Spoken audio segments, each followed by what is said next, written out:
The literary titan Charles Bukowski wrote a poem called The Strongest of the Strange, which is all about those people who you only see very briefly in life, maybe just one moment, maybe a few hours, but they leave that lasting impression on you. They always, even though they were such a little figure in the grand scheme of things, they have that impression on you that lasts forever.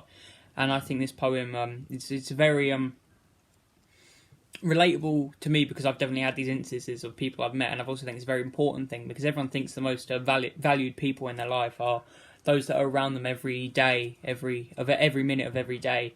But perhaps those people we only know for 5-10 minutes can, just in the way that they are, certain people, you see them and you can just recognise there's something different about them, that they are this sort of magnus opus of human creation, if that makes sense. They exist completely differently, and it's in the smallest movements. I think Bukowski describes it sometimes as the way a man sits, or the way the post boy holds his bag. It's just those tiny little actions, but you recognise them as great momentous things.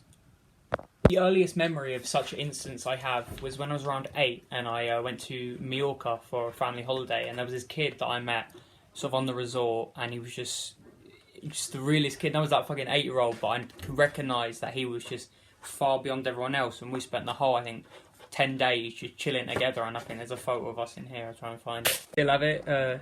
There's me, chowing on a loaf of bread, and there's him. I think I still have you friended on Facebook, so if you're seeing this, which you probably won't, but if you are, message me. It's been like, fucking what, 8 years? Message me, bro. Speak again. A person like this was, around 3 years ago, I went to a book signing, and there was a huge queue, and I spent about 2 hours in the queue waiting next to this one person. I think her name was Cody, and she was just the chillest person.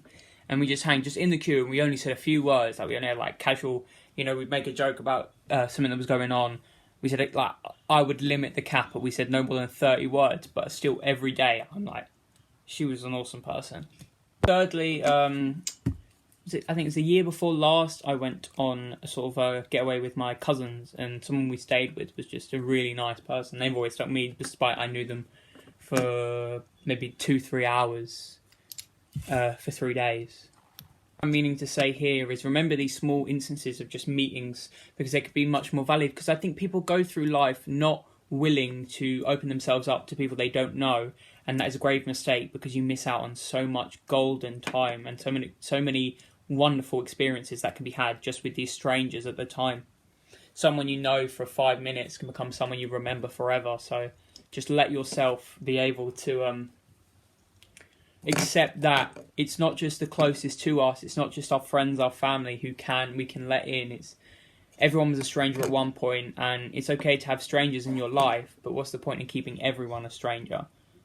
Speak if someone seems like they want to speak. If you seem drawn to someone in public, say hi to them. Just see how it goes. If nothing comes of it, nothing comes of it, but something might come of it. So try. You might be like me and him. Drop a really good video of Bukowski reading this poem with some very good visuals done by, I think, Illness, did it. It's a brilliant, quite beautiful video, so watch that for more context on this, and also because it's just a really good poem to read, and Bukowski is a good artist, a good poet, and Illness is a very good creator at that. So